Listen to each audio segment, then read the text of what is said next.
I went back home that morning for one reason. I had forgotten my military identification card. 3 minutes later, I was standing behind the wall beside our back porch, listening to my fiancé explain how he planned to take my house without me ever realizing it. He had no idea I was there, and he had even less idea what I really did in the military. I went back to the house that morning because I had forgotten a small plastic card with my picture on it. 3 minutes later, I was standing behind the wall beside our back porch, listening to the man I was supposed to marry explain how he planned to take my house without me realizing it. Nothing about the morning had felt important. I closed the car door, pulled the seatbelt across my chest, and heard it click. My coffee settled into the cup holder. The radio came on at its usual low volume. I was 10 minutes from home when I stopped at a red light and reached into my purse. My wallet was there. My keys were there. The slot for my military identification card was empty. I had left it on the kitchen counter beside the mail. I felt annoyed with myself. Nothing more. I checked the clock and turned around. People have asked me since then whether I sensed something was wrong. I did not. The moments that change your life rarely announce themselves. Most begin as a small inconvenience that makes you 10 minutes late. When I pulled into the driveway, I parked near the side gate. It was closer than the front door. The gate gave its usual quiet squeak. Then I heard his voice. He was near the back porch. I could not see him yet, but I knew it was my fiancé. What stopped me was not the first thing he said. It was the way he said it. There was no warmth, no teasing, no easy laugh. His words were short and precise, like a man confirming a business schedule. I moved closer until I could see part of the porch through the narrow space beside the wall. He was pacing near the railing with his phone against his ear. Once the marriage license is filed, I'll take care of the power of attorney. He paused. She'll sign. She thinks I'm making things easier. My hand tightened around my purse. Then he said the sentence that changed everything. By the time she understands what happened, the house will already be listed. I did not step forward. I did not call his name. My body became completely still. The emotional part of me had not caught up. The other part had. I heard a sequence, a deadline, a target asset, another person who already understood the plan. This was not a frustrated comment. It was not a bad joke. It sounded rehearsed. The first thing that frightened me was not that he wanted my house. It was the boredom in his voice. He spoke like someone repeating a familiar procedure. After a burglary nearby, he had suggested installing security cameras. He had helped choose them. He knew exactly where they were. I remembered the camera above the back door. Without moving from the wall, I took out my phone and opened the security application. The live image appeared. There he was, walking between the porch rail and the patio table. A red symbol showed that the system was recording. His voice came through clearly. I saved the original clip. I sent a copy to a private storage account he did not know existed. I did not trim it, rename it, or change anything. I wrote down the time and left the original file untouched. Then I waited. He finished the call and went inside through the kitchen door. I stayed where I was until I could no longer hear his footsteps. Only then did I move. The card was still on the counter. I entered through the side door, picked it up, and left without calling out. When I returned to the car, my hands were steady. I placed the card in my wallet, set my phone beside the cup holder, and started the engine. Only after I closed the door did I realize I had been holding my breath. I had spent years watching people lie in windowless rooms. I knew how confidence could hide behind politeness. I knew how one inconsistency could expose a story built to look complete, but no training had prepared me for hearing that voice belonged to the man who had kissed me goodbye less than half an hour earlier. I looked through the windshield at the house. I had bought it with money saved over years. The porch needed paint. One upstairs window still stuck in humid weather. None of it was perfect. It was mine. Through the kitchen window, I saw him walk past the counter. My phone vibrated. Miss you already? Dinner tonight? I read the message twice. Then I typed, of course.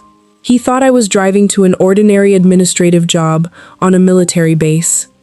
He did not know I had spent most of my career learning how people like him hid their tracks, and he had no idea I had just decided to let him keep talking. But to understand why he was so certain I would sign anything placed in front of me, you need to know the man I believed I was about to marry. 2 years before that morning, I did not see a predator. I saw a man who seemed to have done something rare in adult life. He made other people's lives easier. He remembered how I took my coffee. He texted before my flights and when he knew I had landed. When work kept me away, he never complained or acted threatened by the uniform. He offered to review my father's retirement plan without charging him. He spoke to servers with the same respect he used with clients. Neighbors trusted him. People at his firm called him dependable. People often tell stories about deception as if the dangerous person must reveal something cruel right away. Skilled manipulators do not enter your life by breaking everything. They begin by becoming the most useful person in the room. He knew I was an army officer. He knew I worked with budgets, contracts, logistics, and internal compliance. Those words were true, but broad enough to stop most questions. I never told him that much of my work involved financial fraud and contract misconduct. Some of that silence was necessary. The cases were sensitive, and I had learned not to carry protected details home. But some of it was personal. I did not lie about where I worked. I used words wide enough to keep people from asking more. After enough years, I confused discretion with privacy and privacy with intimacy. Sometimes he teased me about money. "You're great with army budgets," he would say.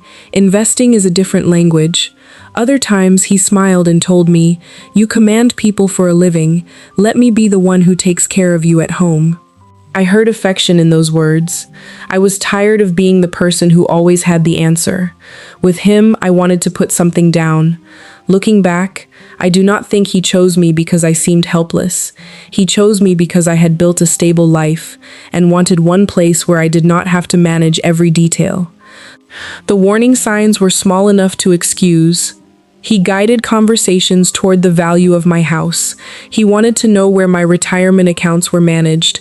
Then he suggested a shared emergency folder with insurance records, property documents, and copies of our identification.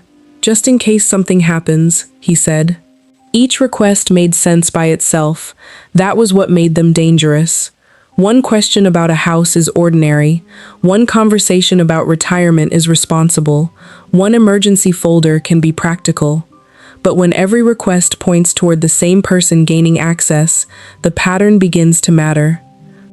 3 weeks before the wedding, I brought up a prenuptial agreement. We were at the kitchen table reviewing the final guest count. I said, "We both have things we built before we met. A fair prenup protects both of us." He did not get angry, not at first. He became quiet, then looked at me with the wounded expression of a man trying not to show how deeply he had been hurt. "So you're preparing for our marriage to fail before it even starts." I explained that a fair agreement could protect both of us. He shook his head. "Marriage is supposed to mean there is no yours and mine." I reminded him that the house had been mine before we met. I said the agreement would protect his business interests too. He told me he needed time. A few hours later, he suggested adding his name to the deed. He said it would make us feel like a real family. Something inside me pulled back. A document protecting both of us meant mistrust. A document giving him an interest in my house was supposed to prove love. One number did not fit the rest of the page. Still, I explained it away. He was a financial advisor. Maybe he saw marriage differently. Maybe his past relationships had made him sensitive. Maybe I had spent too many years looking for hidden motives. I did not want to turn the man I loved into a subject. I once believed love required lowering my guard. I understand now that healthy love does not ask you to surrender your ability to ask questions. The next morning, he kissed me before I left. "We'll talk when you're less stressed." I almost apologized. Instead, I picked up my coffee and walked to the car. 10 minutes later, at a red light, I found the slot for my military identification card empty. When I turned around, I still believed the biggest problem between us was an unfinished conversation. I did not know that a few minutes later, I would hear him speak the ending he had already written for our marriage. But what decided everything that followed was not what he said, it was what I did after I left the yard. What decided everything that followed was not what he said in the yard, it was what I did after I left it. I drove through the gate at the base, showed my identification, and went to work. I answered emails, I signed documents, I sat through a contract meeting and could not remember a single sentence afterward.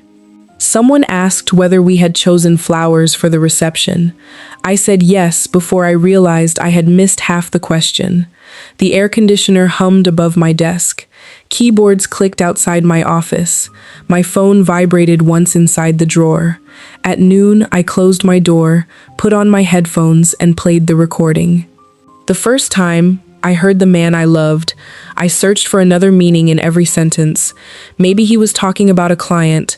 Maybe listed had nothing to do with a sale. Then his voice mentioned the balance left on my mortgage. There was no other house. The second time, I heard a liar. The third time, I stopped listening to his tone and started listening to the structure. Who was on the other end of the call? Which power of attorney did he mean? Why did the marriage license need to be filed first? Which accounts did he know about? How much did he think the house was worth? I wrote each question on a legal pad. The first time, I heard the man I loved. The second time, I heard someone lying to me. The third time, I heard a subject. That word gave me distance, not comfort, distance. My training could not protect me from the pain. It could only keep the pain from making the next decision for me. I knew where I could have looked for information. I also knew I had no right to use those tools for a private problem. I did not search military databases. I did not ask anyone under my command to help. I did not use my rank or access. Knowing how to find information does not mean you have the right to use every tool available. Discipline is not only knowing what to do. Sometimes, it is knowing what you must not touch. That afternoon, I called a former colleague who now worked in civilian background research. I need public records only, nothing restricted, nothing tied to my position. He was quiet. Is this about the wedding? I don't know yet. He did not push. I gave him my fiancé's full name, the cities where he had lived, his firm, and the side businesses listed in public filings. Then I called an attorney in another county. She had no connection to his firm, our neighborhood, or anyone on the wedding guest list. Her practice covered property, family law, and financial control inside relationships. Her first question was not about the recording. "Are you safe in the house tonight?" I stopped. Until then, I had treated the situation like a financial problem, a set of facts, a possible attempt to take property. I had not asked whether the man planning to take my house might become dangerous if he realized I knew. I told her I believed I was safe. She said belief was not a plan. She asked me not to confront him or sign anything new. She told me to back up the video, check my credit, review account access, keep my identification with me, and arrange somewhere else to stay if anything changed. 2 days later, my former colleague called. He had found 2 previous engagements. One ended shortly before the wedding. The other became a marriage that lasted only a few months before being annulled. Property records showed ownership changes near the end of both relationships. There was also a consulting company my fiancé had never mentioned, a debt judgment connected to his name, and a female business partner listed on several filings. Any one of these could have an explanation, he said, but all of them together? He did not answer. In my work, one irregularity does not make a case.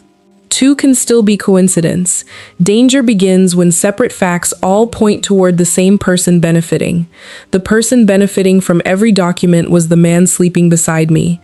My attorney found contact information for one of the women who had been engaged to him. She refused to speak with me. 3 days later, she sent a single audio file with no message. I stared at the file name on my phone. I did not know whose voice was waiting inside it, but once I listened, I might never again call any of this a misunderstanding. Before I tell you what was in that recording, let me know where you're listening from and what time it is there right now. I'm always amazed by how far these stories travel. I put on my headphones, closed my office door, and pressed play. The first voice I heard was not hers, it was my fiancé's. The first voice I heard was his. There was a breath at the start of the recording, then a pause. When he spoke, his tone was soft and patient. It was the voice he used when he wanted someone to feel unreasonable. "It's just paperwork, Melissa. Married people don't keep score." A few seconds later, he said, "If we're building a life together, why are you protecting yourself from me?" I sat very still. He had said almost the same thing to me at our kitchen table. More than once. The recording ended after less than a minute. Then a message appeared beneath it. He told me I was the only woman he had ever trusted. I later learned he had said the same thing before me. "Please don't tell him I contacted you." I read it twice. She was not trying to win him back. She was not jealous. She was afraid. All she had done was send a stranger the small piece of proof she had kept. Shame has a strange way of making victims protect the reputation of the person who hurt them. Not because they are still loyal, but because telling the truth also means describing the moment they trusted the wrong person. Through my attorney, we arranged a short call. Melissa did not waste time. She told me he had pushed to add his name to her condo. When she suggested a prenuptial agreement, he accused her of planning the end before they had even built a future. When she hesitated over the paperwork, he turned it into a question about love. His mother had introduced her to a financial associate who promised to make everything simple. By the time Melissa understood what the documents had changed, money had moved and her options had narrowed.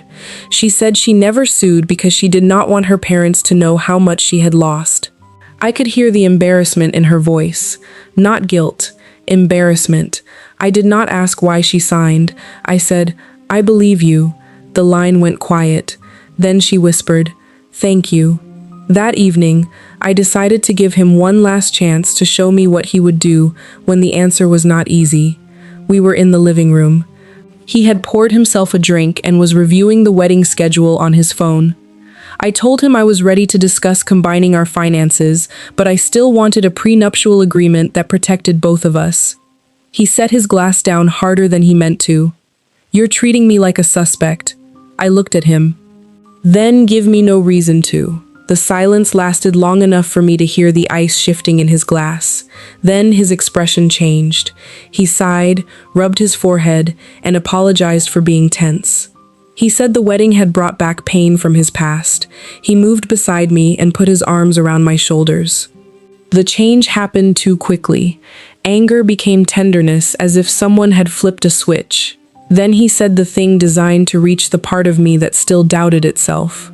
"The army trained you to expect the worst from people. I'm trying to build a marriage with you, not pass an interrogation." For 1 second, I almost apologized. That was the fear he understood best. Not that I would lose money, but that I would become ashamed of asking the right question. Manipulation does not always make you believe a lie. Sometimes, it only makes you feel guilty for noticing the truth. I told him I was tired and went upstairs. I did not sleep. I lay on my side with my breathing slow and even. Close to midnight, the mattress shifted. He waited, then left the room. A notification appeared on my phone. The hallway camera had detected movement near the cabinet, where I used to keep financial records. I opened the live feed. He crouched in front of the cabinet and used a dish towel to turn the small lock. He opened folders, photographed the mortgage statement, and searched for the insurance file. He checked the drawer where I once kept account records. Then he returned everything almost to the same place. Almost. I saved the video and sent a copy to my attorney. When he came back to bed, he touched my shoulder. "You asleep?" I did not answer. In the dark, I listened as his breathing slowly settled. The next morning, I placed my phone on my attorney's desk. I'm done asking whether he meant it. She watched the video, then looked at me. "What do you want to do?" "I want him to believe his plan is still working." She was quiet for a moment. "Then, before we do anything else, we make sure there is nothing left for him to reach." That was when the investigation ended and the protection began. That was when the investigation ended and the protection began. My attorney was clear. The first goal was not to catch him, embarrass him, or create a scene. You don't win by proving he wanted your house, she told me. You win by making sure he can't touch it. That changed the way I thought about everything. Part of me had still been waiting for the moment when he would be forced to admit what he had done. My attorney reminded me that an admission would not protect my home, my credit, or the money I had spent years building. So we started there. During my lunch break, I went to the bank and changed every password, security question, and recovery number. I added two-step verification and asked that unusual requests be confirmed with me directly. I froze my credit, I moved my passport, insurance records, property documents, and account information out of the house. Some went to my attorney, some went into a secure box. We reviewed my beneficiaries and emergency contacts. My attorney helped protect the house and my larger assets through legal steps that did not depend on him knowing they existed. The accounts he had seen no longer held most of what he believed they did. The forms he wanted me to sign still needed witnesses, notarization, filing, or approval from a financial institution. Some referred to accounts that had already been restructured. I did not create fake documents. I did not lead him into committing a new crime. I simply stopped correcting his assumptions about how much control he was about to gain. I also prepared to leave safely. I packed clothes, medication, chargers, and spare keys into a small bag. I took it to my closest friend's house and said it was for the wedding week. My parents received a copy of the house key. We chose a simple phrase I could text if I needed help. My attorney knew where I would be each day. From the outside, nothing changed. I still discussed the menu. I wrote thank you notes. I answered questions about the honeymoon. I sat beside him on the couch while he talked about our future, as if we had planned it together. I once believed the hardest part of my work was keeping my face calm during an interview. I was wrong. The hardest part was smiling at a man who knew exactly how I took my coffee, while knowing he had included the value of my home in his future. One night, I went into the bathroom, turned on the faucet, and cried quietly.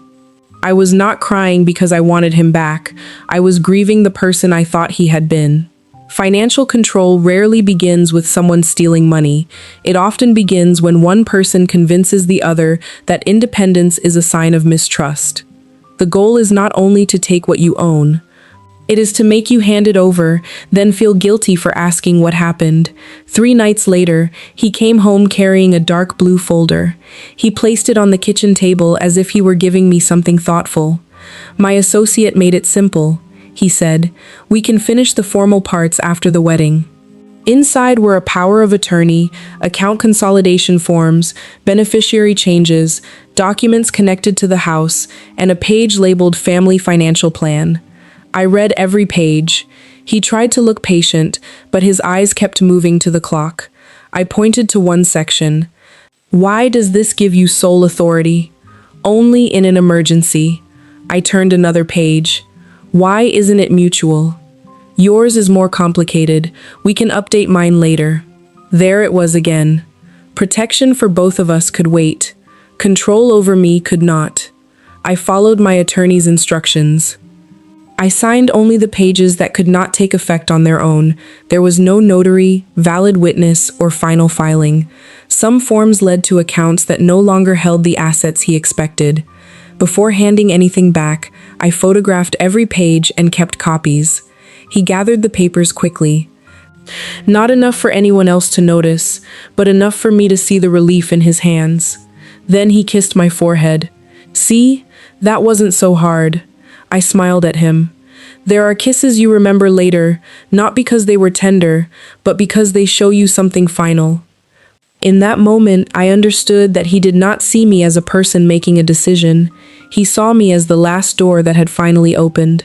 He left the kitchen with the folder under his arm.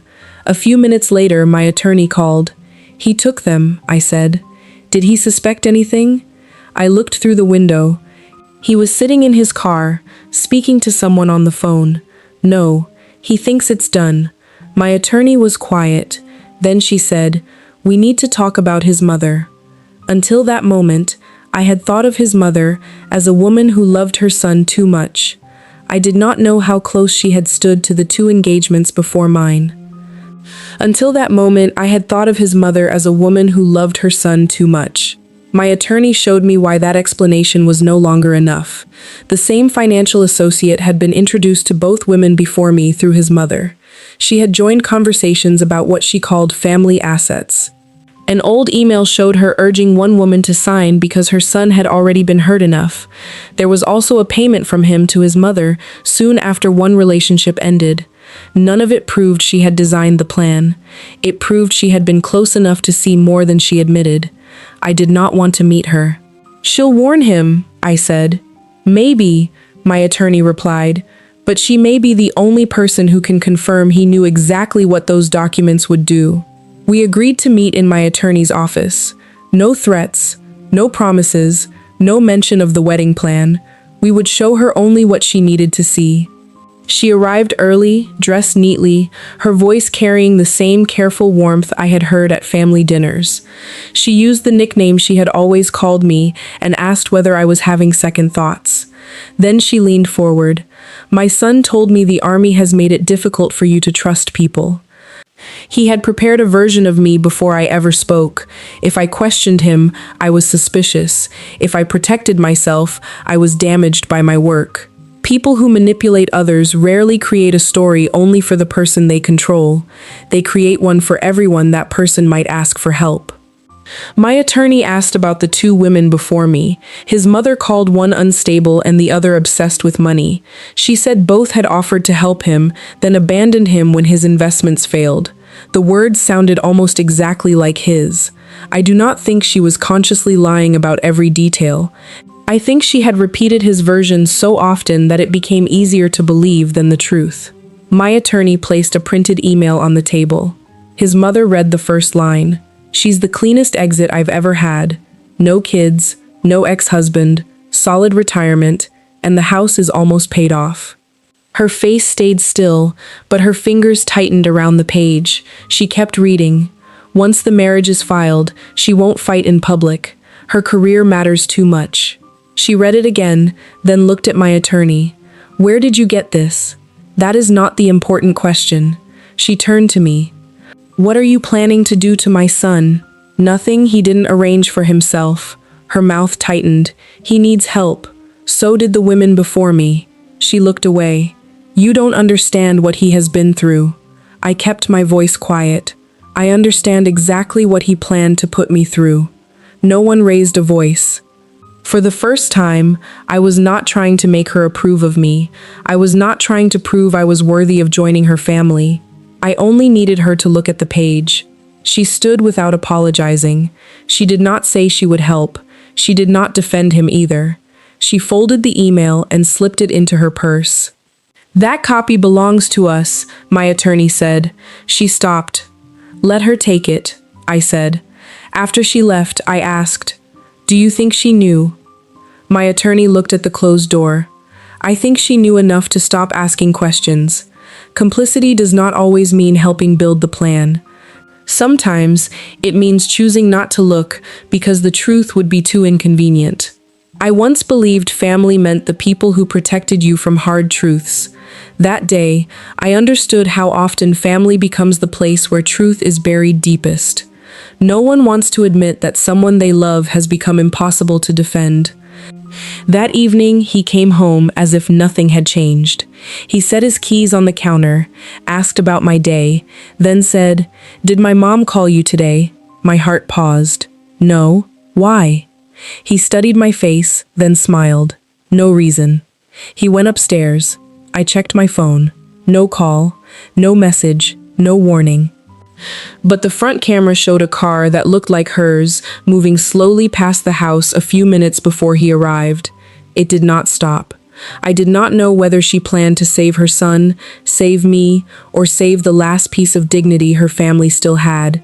I only knew the wedding was 6 days away. From that moment on, I had to prepare as if she had told him everything.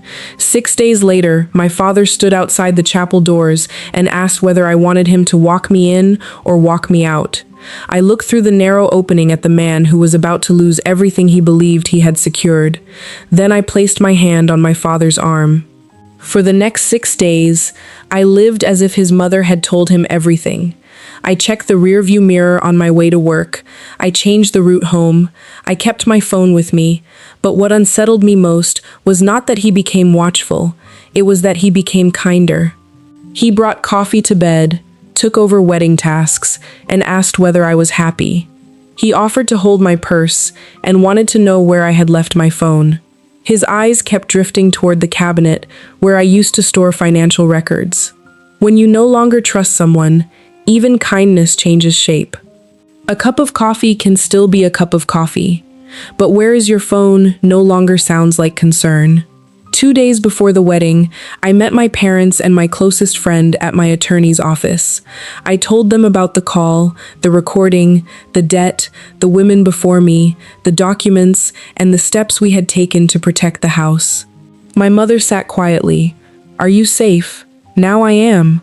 My father did not ask why I had missed the signs. "Tell us what you need." Real family does not ask you to make the truth smaller so they can feel comfortable. My attorney had already spoken with the officiant. The marriage license would not be signed. Nothing would be filed. I would speak before the vows. Security knew there might be trouble. My attorney would sit near the rear aisle. My friend carried another copy of the recording. My parents knew the side exit. I was not entering that chapel without knowing how I would leave it. 40 minutes before the ceremony, his financial associate entered the bridal room with a mobile notary. She carried revised documents, a new authorization page, and a statement saying I was signing voluntarily. Ryan realized one page was incomplete. "It'll take less than 5 minutes." I asked why it had to happen before the ceremony. "Because after today, you'll be husband and wife. He wants everything clean." I said my attorney would review it. Her voice hardened. "You're really going to make him walk into that chapel wondering whether you trust him?" Then Ryan called her phone. He told me not to make a scene. I repeated that my attorney needed to review the page. He reminded me that almost 200 people were waiting and asked whether I wanted to embarrass both families over one document. He had turned the guests, the money already spent, and family pride into pressure. "Give me 10 minutes, I said. My attorney entered, read the first page, and closed the folder. "She will not sign this today." The associate called it a misunderstanding. "Then leave us a complete copy," my attorney said. The woman reached for the folder, but my friend had photographed every page. She left. The notary stayed behind. "I was told this was a routine marital document," she said quietly. Financial control often happens in front of people who see only one signature or one form. No one sees the cage until every bar is in place. Minutes before the guests took their seats, Ryan found me in the hallway. He was no longer smiling. He said his mother had told him I met with an attorney and asked about his past. "You've been investigating me. I've been protecting myself." He accused me of using military resources. I said no. He had no proof, but he had prepared a threat. He said people would believe a lieutenant colonel had used government access to stalk her fiancé. My career would not survive the headline. Then he gave me 2 choices. Walk away, and he would tell everyone the pressure had broken me. Go through with the wedding, and we could fix everything privately. That was when I understood he had chosen me, partly because of my career. He believed a woman who had spent nearly 20 years building a reputation would rather lose money than admit she had been deceived. He had studied more than my assets. He had studied my shame. I did not tell him every search had gone through civilian channels. "Then let the room hear both of us." For the first time, he looked uncertain. "You wanted a wedding," I said. "Let's have one." He went forward, because he needed the marriage, the guests were waiting, and canceling would raise questions. Most of all, he believed he could control the story. My father stood beside the chapel doors. "Do you want me to walk you in or walk you out?" Through the opening, I saw Ryan at the front. His suit was perfect. His cufflinks were straight. His mother sat in the first row with her purse on her lap. My attorney waited near the back. I placed my hand on my father's arm. "Walk me in. I need to finish this." The doors opened. The music began. Everyone stood. Ryan smiled, as if the hallway conversation had never happened, but his hand was clenched so tightly that his knuckles had turned white. He knew something was wrong. He just did not know I had brought the truth into the room with me. If you are still listening, please leave a comment below and tell me how satisfied you are with the story so far. It helps me know that there are still people walking beside me through this journey. Your presence is the greatest encouragement I have to keep telling the final part. The officiant began speaking about trust, honesty, and promises meant to last a lifetime. I stood beside a man who had broken all three before we ever reached the vows. The officiant began speaking about trust, honesty, and promises meant to last a lifetime. I stood beside a man who had broken all three before we reached the vows. The string music had faded, but I could still hear people settling into their seats. The fabric of my dress brushed the floor when I shifted my weight. My father's breathing was steady behind me. Every small sound felt sharper than usual. I looked out at the room. Some guests had driven for hours. Others had flown across the country. They had come to see the man they believed him to be. A successful advisor, a devoted son, a steady partner. A future husband who had made my life easier. Reputation is rarely built from one large lie. It is built from hundreds of small moments no one has a reason to question. That morning, I was not only ending a marriage before it began, I was taking apart the person he had built in front of everyone. He reached for my hand. His fingers felt familiar. For 1 second, I remembered our first dinner. I remembered the soup he brought when I was sick, and the way he always ordered my mother's favorite dessert when my parents visited. I hated that his hand still felt like home. I hated that part of me was still waiting for him to tell me there had been some terrible mistake. Love does not disappear on schedule just because the truth arrives. Then I remembered the blue folder on my kitchen table. I let the feeling pass. The officiant paused and looked toward me. Before the vows, the bride has asked to share something personal. Ryan turned his head. His smile stayed in place, but it became tighter. I faced the guests. Before I promise this man my future, everyone here deserves to hear what he planned to do with it. I took out my phone and pressed play. His voice filled the chapel. "Once the marriage license is filed, I'll take care of the power of attorney." A pause. "She'll sign. She thinks I'm making things easier." Then the final sentence. "By the time she understands what happened, the house will already be listed." No one shouted. Someone near the center aisle drew in a sharp breath. A chair in the front row creaked. My mother reached for my father's hand. Ryan's mother looked down at the purse on her lap. The color left Ryan's face. "Claire, you're taking this out of context." I did not argue. "Then maybe the context from 5 years ago will help." I played the second recording. His voice sounded younger, but the words were nearly the same. "It's just paperwork, Melissa. Married people don't keep score." Then came the sentence I had heard in another form at my kitchen table. "If you trusted me, you wouldn't need to protect yourself from me." The room went still. One lie can be explained. One sentence can be called a misunderstanding. A script used on several women over several years is not a misunderstanding. It is a method. Ryan turned toward the guests. "She has been under enormous pressure. Her work." I stopped him. "Do not use my service to explain your choices." He reached for my arm. My father stepped forward. Security moved closer from the side aisle. Ryan let go before anyone touched him. My attorney rose from the back and walked to the front. She introduced herself, then spoke only about what records could support. She said Ryan had hidden significant debt. She explained that he had tried to gain control over my property through documents that gave him authority without offering equal protection to me. She confirmed that those papers had not given him access to my assets. She described similar property patterns connected to 2 earlier relationships. She said the records had been sent to the appropriate compliance department and attorneys. Then she looked toward the officiant. The marriage license will not be signed or filed." She turned back to the room. "There will be no marriage today." Ryan looked at his mother. "Mom, tell them." She did not stand beside him.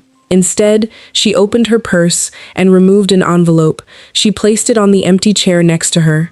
Inside were copies of the email calling me his cleanest exit, along with older messages about the women before me. There was also a short note for my attorney. "I should have asked sooner." His mother looked at him. "I won't lie for you again." Then she walked out of the chapel. It was not an apology. It did not erase what she had ignored. It was only the first honest action she had taken in years. The guests began to rise. Ryan remained beside the altar. He leaned toward me and spoke so quietly that only I could hear. "You ruined my life." I looked at him. "No, I stopped you from using mine." I turned away. Before I reached the aisle, he spoke again. "You think this is over?" I paused. People who lose control can become most dangerous when they realize charm no longer works. The story did not end at the altar. The final confrontation happened in the room behind the chapel. He had tried kindness. He had tried shame. When both failed, he tried fear. He had tried kindness. He had tried shame. When both failed, he tried fear. The guests did not rush the doors or turn the chapel into a spectacle. They stood one row at a time. Most avoided looking at him. A few stopped to hug my mother. Two of his closest friends remained near the front, then left without a word. The venue staff turned off the music. Shouting would have given him something to fight against. Silence gave him nothing. Each person who walked through those doors carried away another piece of the reputation he had spent years building. He watched them go, then looked at me. 5 minutes, just us. My attorney answered first, "No." I agreed to hear him. But not alone. My attorney came with me. My father stood near the door. There would be no touching, no closed exit, and no conversation without witnesses. He gave a short laugh. "You really have to turn everything into an investigation?" "You already did." The room behind the chapel was small. There was a folding table, stacked chairs, and a mirror meant for last-minute clothing checks. He began with the voice I knew best, soft, tired, almost gentle. He said he had been scared about the debt. He said he only wanted to protect our future. He said he never would have hurt me. According to him, the call in the backyard had been poorly worded. The paperwork had been misunderstood. If I returned to the chapel, he would destroy every page and we could start over. I asked about the house being listed. He called it hypothetical. I asked about the women before me. He said they were bitter. Each answer moved around the question without touching it. For one brief moment, I hoped he might tell the truth, not because I planned to forgive him, but because some part of me still wanted proof that the man I loved had existed somewhere inside him. That hope did not last. When the gentle voice failed, he changed direction. He said I had hidden my real job. I had never trusted him. I had investigated him behind his back and turned a private misunderstanding into a public performance. He accused me of humiliating his mother and destroying our future. Then he looked at me. "You lied about who you were." I took a breath. "I protected details about my work. You planned to take the money from my house. Those are not the same thing." People who manipulate others often find one real mistake you made and place it beside what they did, as if both actions belong on the same scale. I had not been fully open about my work. That was something I needed to examine. But a failure in communication did not make his plan reasonable. My imperfection did not become permission. His face changed again. The apology disappeared. So did the wounded expression. "I'll tell your command what you did." He said he would claim I used government access. He would sue me for defamation. He would tell everyone I had suffered a breakdown. My attorney answered calmly. "Every record we used came through civilian and public channels. You are welcome to make a statement under oath." He became quiet. That was the moment his backup plan failed. He had expected my career to trap me. Instead, the care I had taken with every step left him holding an empty threat. I asked the only question that still mattered. Is there anything about me you are sorry to lose that is not attached to an account? He did not answer. We could have had everything. You mean you could have? I had waited for him to say he loved me. He never did. Maybe he knew the word had become useless, or maybe, once every layer of performance was removed, he could not think of anything about me beyond the things I owned.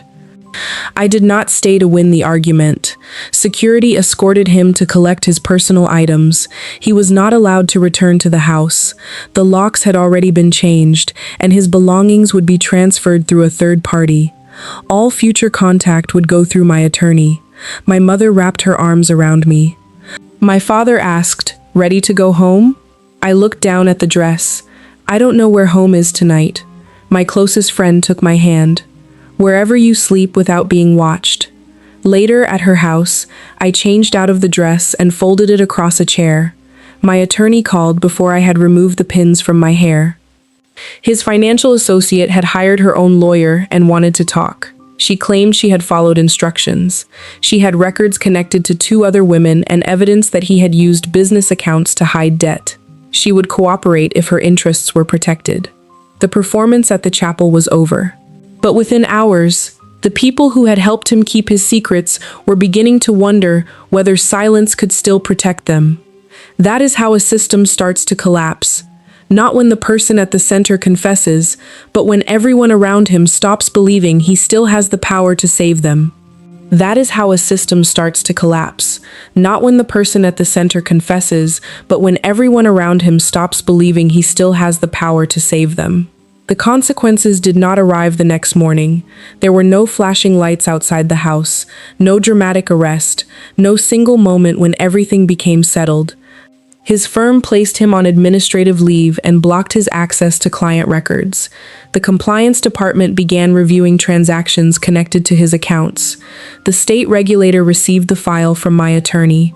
Creditors started asking questions about assets he had claimed were available. A professional hearing was scheduled. His attorney was told that any contact with me had to go through mine. Real-life justice rarely arrives with music behind it. It comes through confirmation emails, long meetings, forms that need signatures, and weeks when no one can tell you what will happen next. It is less satisfying than watching a prison door close. Sometimes it is more lasting.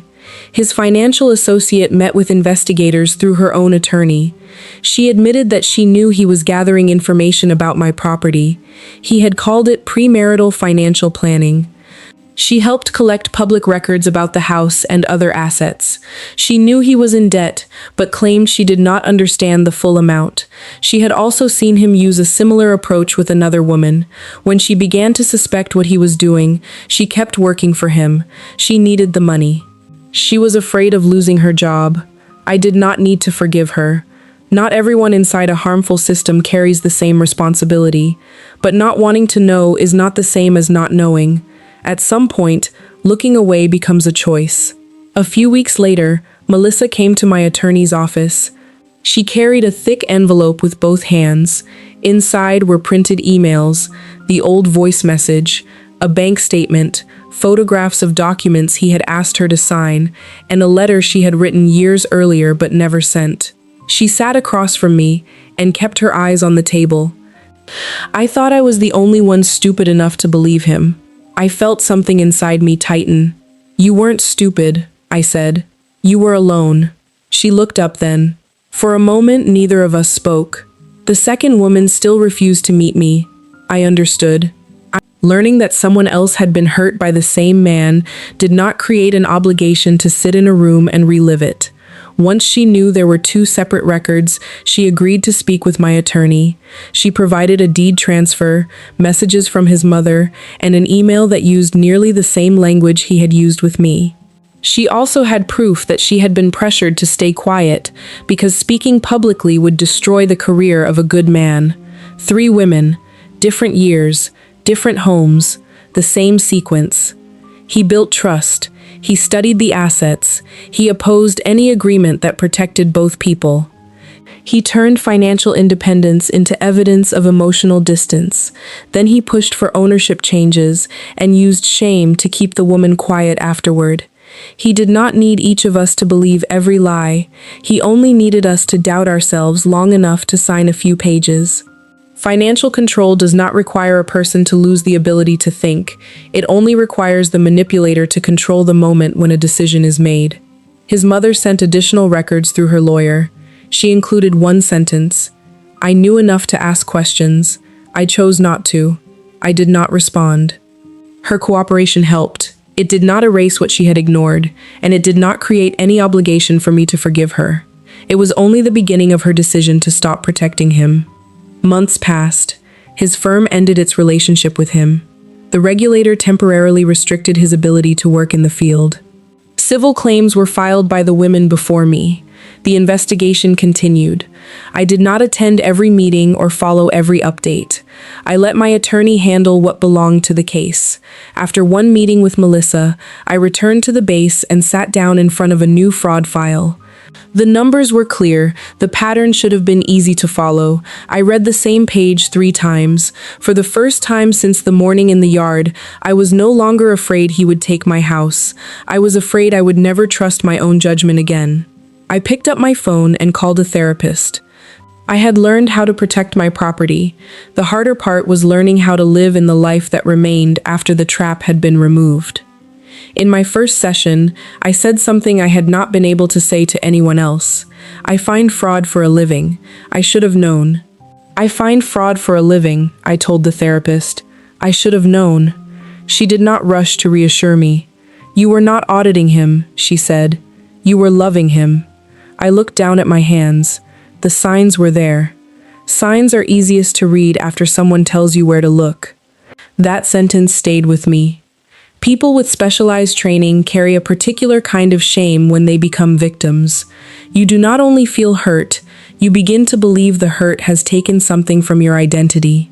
I had spent years being the person others trusted to notice what did not fit. Now I was afraid every good judgment I had made had been an accident. But intelligence does not remove the need to be loved. Wanting to be loved is not a moral failure.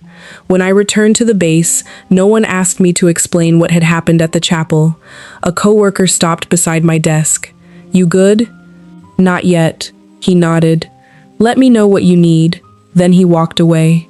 That kindness mattered because it did not demand anything from me. He did not ask for details or tell me to be strong. He gave me room to be unfinished. In therapy, I began looking at the parts of my own behavior that belonged to me. I had not explained my work clearly. I had used words like logistics and compliance because they ended conversations quickly. I was used to controlling information. I wanted one place where I did not have to defend every decision. I also had not set financial boundaries early enough. Those things were real. They were not equal to what he had done. My therapist helped me understand that 2 truths can exist without carrying the same weight. I could admit that I had been guarded without calling his deception a reasonable response. Personal responsibility does not mean accepting responsibility for someone else's choices. I could learn from what I missed without calling his plan my fault. After his belongings were removed, I went back to the house. The new lock made a harder sound than the old one. The living room felt larger without his furniture. The file cabinet opened without resistance. The coffee maker brewed 1 cup. There were no footsteps above me. My closest friend helped me repaint the room he had used as an office. We replaced the kitchen table where I signed the papers. We boxed up the things connected to a future that no longer existed. One evening, she turned off the security cameras. "Just for tonight," she said. I had spent months checking every alert. Sleeping without the system felt unsafe at first. Then the house became quiet. Not watched, just quiet. I decided not to sell. Leaving can be freedom. Staying can also be freedom. What matters is who gets to choose. My parents never told me when I should feel better. They did not ask when I would date again. They did not tell me to forgive him or stop talking about what happened. My mother came every Sunday and cooked enough food for 6 people. My father repaired a door that was not broken. They found small ways to stay close without asking me to perform recovery. Family is not always the person who knows what to say. Sometimes, family is the person who realizes you are not ready to speak and stays in the room anyway. A few months later, I opened the box that held my wedding dress. I did not burn it. I did not cut it apart. I sold it. I donated the money to an organization that helps people facing financial control inside relationships. It was not a grand gesture. I wanted something connected to the trap to become a choice for someone else. Around that time, I wrote him a letter. I wrote that I had loved the person he created for me. I no longer needed a confession to know what happened. I did not wish him pain. I simply would not allow him back into my life. My earlier silence had protected his plan. My silence now protected my peace. I never sent the letter. I placed it in my therapy folder. 1 year after the morning I forgot my military identification card, I stood beside the same wall near the back porch. The camera was still above the door. The house was still mine. My phone vibrated. The email from my attorney had one subject line: Final regulatory decision. I set the phone down before opening it. There had been a time when I believed that message would decide whether I had truly won. When I finally opened it, I realized the answer had changed. He had faced consequences, but what freed me was not written in the regulator's decision. The email confirmed that his professional license had been revoked for a long period of time. His firm had ended its relationship with him completely. Civil claims from the women before me were moving forward. The regulator had reviewed the records together instead of treating each case as an isolated dispute. His former associate had cooperated. His mother had provided documents and a formal statement. The decision did not answer every question. It did not promise that every dollar would be recovered. It did not erase what happened to any of us. But it meant he could no longer use the same position, the same title, and the same trust to reach another woman in the same way. I did not feel happy when I finished reading. I did not feel sorry for him either. I felt as though one final door had closed, not the door between him and me. That one had been shut for a long time. This was the door I had unknowingly left open for the possibility that he might avoid every consequence. I had told myself I no longer cared about the outcome, but some part of me had still been waiting to learn whether the truth would matter outside my own life. Now I knew that it had. I thought about something he had said in the room behind the chapel. We could have had everything. A year earlier, those words had hurt because they sounded like grief. Now I understood what everything meant to him. The house, the accounts, my retirement, my reputation, a clean way out of the debt he had created. Everything meant access. My meaning had changed. Everything was sleeping through the night in my own home. It was knowing which documents carried my name and what every signature could do. It was saying no without feeling responsible for another person's disappointment. It was having parents and friends who did not ask me to perform strength for them. It was trusting my own judgment again, even when that judgment was not perfect. When I first met him, I saw a polite man with a respected career. I saw someone who cared for his mother, remembered birthdays, and knew what a woman my age wanted to hear after years of carrying responsibility alone. He saw something different when he looked at me. He saw an officer who was too busy to examine every detail. He saw a woman with property and retirement savings who did not call herself financially sophisticated. He saw someone who valued her reputation enough to stay quiet. He saw an easy target. Both of us believed in a version of the other that was not real. But there was a difference. I believed in the good because he had carefully performed it. He underestimated me because his pride would not allow him to look any deeper. He mistook my silence for obedience. When I stood behind that wall near the porch, he thought that if I discovered the truth, I would panic. He believed I would confront him before I had evidence, or remain quiet because admitting the truth would embarrass me. He was wrong. Silence is not always surrender. Sometimes, silence is the time a person needs to protect a home, call an attorney, save a recording, and recover the right to choose before the other person understands that control is gone. Money could not protect me from heartbreak. Financial independence did not make the betrayal painless. But having control over my own resources meant I did not have to remain beside the person who caused that pain. I did not need his permission to leave. I did not need his income to survive. I did not need to trade my safety for stability. I still believe in love.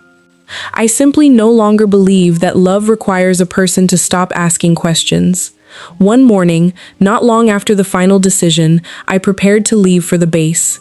My military identification card was resting on the kitchen counter. I picked it up and checked my wallet before closing the door. Through the window, I could see the back porch. No one was standing beside the railing. There was no quiet phone call. There was only morning light across the wood and the soft sound of the coffee maker finishing one cup. The house was quiet. It was mine. 1 year earlier, I had turned the car around because I forgot a small plastic card. I came home and heard the man I loved planning to take my future. That morning, I left with the card in my pocket, the keys in my hand, and my future still belonging to me. If you had been in my position, would you have exposed the truth at the wedding, or would you have canceled it quietly and walked away? And after everything that happened, are you satisfied with the way I handled it and with how this story ended?